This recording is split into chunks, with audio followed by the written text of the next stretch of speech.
بسم اللہ الرحمن الرحیم۔ السلام علیکم۔ ڈاکٹر محمد افسر الحق دہلوی حضرت پیر جماعت علی شاہ محدث علی پوری رحمۃ اللہ علیہ کے مرید تھے۔ وہ لکھتے ہیں کہ سن 1953 میں جب میں دلی میں قیام پذیر تھا، ایک رات اچانک مجھے دل کی تکلیف ہوئی۔ گھبراہٹ اور بے چینی برداشت سے باہر ہو گئی اور مجھے یقین ہو گیا کہ میری موت واقع ہو رہی ہے۔ عین اس پریشانی اور لاچارگی کے نقطہ عروج کے موقع پر میری نگاہ ایک دم اوپر اٹھی۔ کیا دیکھتا ہوں کہ دو انسان میرے سامنے ہوا میں معلق ہیں۔ ایک پرعظمت انسان کو میں فوراً پہچان گیا۔ وہ پیر سید جماعت شاہ علی پوری رحمۃ اللہ علیہ میرے روحانی پیشوا تھے۔ ان کے بدن اطہر پر وہی لباس تھا جو وہ عموماً پہنا کرتے تھے۔ دوسری پرنور شخصیت ان کی داہنی طرف تھوڑے فاصلے پر قیام پذیر تھی، یعنی میری بائیں جانب۔ وہ مقدس ہستی جسم پر ایک سیاہ عبا پہنے ہوئے تھی جو شانوں سے قدموں تک تھا۔ ان کا پاکیزگی میں ڈھلا ہوا چہرہ انور ایک سیاہ نقاب میں ڈھکا ہوا تھا۔ ان کا قد متوسط تھا۔ ان کا چہرہ اگرچہ نقاب میں چھپا ہوا تھا لیکن روشنی کی شعاعیں نقاب کے باہر صاف صاف آ رہی تھیں اور اطراف کے اندھیرے کے ماحول جگمگا رہی تھیں۔ وہ ایک انتہائی پروقار اور پرعظمت ہستی تھی جو میری نگاہوں کے سامنے سے گزری۔ کئی مہینے گزر گئے۔ ایک دن ایک انوکھے طریقے سے میری رہنمائی ہوئی۔ میں آنکھیں بند کر کے رات کو بیٹھا ہوا آہستہ آہستہ درود پڑھ رہا تھا کہ سامنے وہی پرعظمت شخصیت آ گئی جو اس رات میرے پیر و مرشد کے دائیں جانب تھوڑے فاصلے پر قدم رنجہ تھیں۔ میں نے غور سے دیکھا، بالکل وہی تھی۔ میرا درود پڑھنا تھوڑی دیر کے لیے موقوف ہو گیا۔ میں سوچنے لگا، یا اللہ، یہ کون صاحب ہیں جن کی پاک توجہ میرے وجود کا تزکیہ کر رہی ہے، اور یہ اپنی اصلیت، پتہ و نشان سے مجھے کیوں مطلع نہیں فرماتے؟ تھوڑی دیر سکون رہا اور میں نے پھر درود شریف پڑھنا شروع کر دیا۔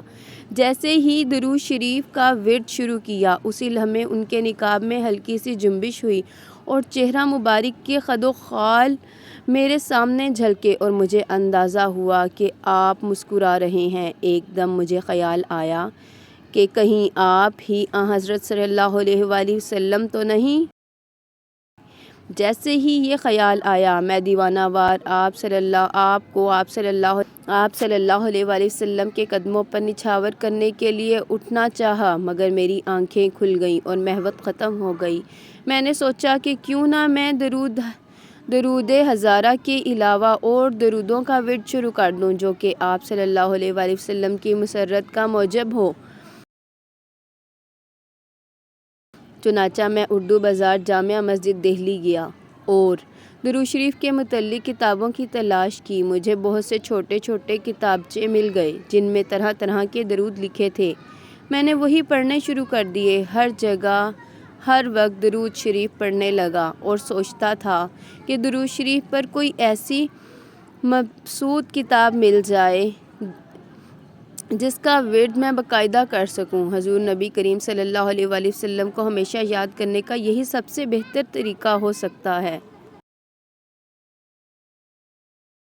اور آپ کی خوشی کا باعث بن سکتا ہے۔ اس مقصد کو پانے کے لیے دلی کا کونا کونا چھان مارا، مگر سب کچھ بے سود ہوا۔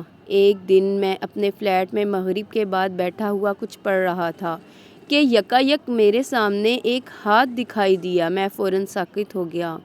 یہ سیدھے ہاتھ کا سایہ تھا۔ مجھے فوراً یقین ہو گیا کہ حضرت محمد صلی اللہ علیہ وآلہ وسلم میری پشت پر کسی اونچی جگہ رونق افروز ہیں اور اپنا دست مبارک میرے اوپر اٹھائے ہوئے ہیں۔ اس عظیم الشان حقیقت کو بھانپ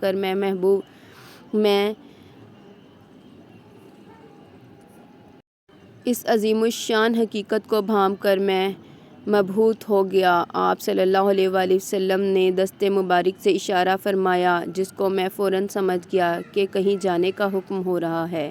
بس میں اٹھ کھڑا ہوا اور چلنا شروع کر دیا۔ جدھر جدھر آپ کا اشارہ ہوتا گیا میں چلتا گیا اور تھوڑی ہی دیر میں ایک ایسی جگہ آیا جہاں ایک نورانی شکل کے بزرگ، سفید داڑھی، ڈھیلے ڈھالے کپڑے پہنے ہوئے مشفق انداز میں تشریف رکھتے تھے۔ میں نے ان کو سلام کیا اور فوراً اٹھ کھڑے ہوئے اور سلام کا جواب دیا۔ ان کے ہاتھ میں ایک کتاب تھی جو فوراً انہوں نے مجھے دے دی۔ اس کو الٹ پلٹ کر دیکھا اور اس کا نام و پتہ نوٹ کر لیا۔ پھر تھوڑی دیر حضور اکرم صلی اللہ علیہ وآلہ وسلم کے دست راست کا اشارہ ہوا اور میں اٹھ کھڑا ہوا۔ ان بزرگ کو سلام کیا، ان سے مصافحے کا شرف حاصل کیا، واپس ہوا اور اپنے مقام پر آ گیا۔ جب پرچہ کو غور سے پڑھا تو لکھا تھا اوائل الخیرات ڈاکٹر محمد عبد المعید خان دائرۃ المعارف حیدرآباد۔ ڈاکٹر صاحب کو حضور صلی اللہ علیہ وآلہ وسلم نے پیچھے سے اشارہ فرمایا کہ یہ تیرے لیے ہے، تو اسے پڑھ اور اس پر عمل کر۔ میں انتہائی خائف اور معطل ہو چکا تھا۔ میں نے ادب کے ساتھ آنکھیں بند کیں اور اسبات میں سر جھکا لیا۔ اس واقعے کے فوراً بعد میں نے ڈاکٹر عبد المعید خان صاحب کو خط لکھا کہ حضور صلی اللہ علیہ وسلم نے مجھ ناچیز کو اطلاع دی ہے کہ آپ نے کوئی کتاب اوائل الخیرات کے نام سے چھاپی ہے۔ مجھے حکم ہوا ہے کہ اس کتاب کو پڑھوں، اس پر عمل کروں اور ان سے مندرجہ بالا طلب کی۔ ان کا جواب میرے پاس آیا جس میں انہوں نے بڑی حیرت کا اظہار کیا اور لکھا کہ کتاب ابھی مکمل طور پر چھپ کر تیار بھی نہیں ہوئی اور اس کی تقسیم بھی شروع نہیں ہوئی۔ کچھ دنوں بعد میں دفتر میں بیٹھا ہوا تھا کہ ڈاکیہ ایک پارسل لے کر آیا جو کتابوں کا تھا۔ وصول کر کے کھولا تو خوشی کی انتہا نہ رہی، کیونکہ اس میں کتاب اوائل الخیرات مؤلفہ حضرت سید محمد عبد الغفور انعامی رحمۃ اللہ علیہ کے نسخے تھے۔ چنانچہ اس واقعے کے بعد سے میں نے پھر درود کی کثرت حسب سابق ہر فرض نماز کے بعد شروع کر دی اور پہلے سے بھی زیادہ درود پاک پڑھنے لگا۔ سبحان اللہ۔ مزید واقعات سننے کے لیے ہمارے چینل کو سبسکرائب کریں۔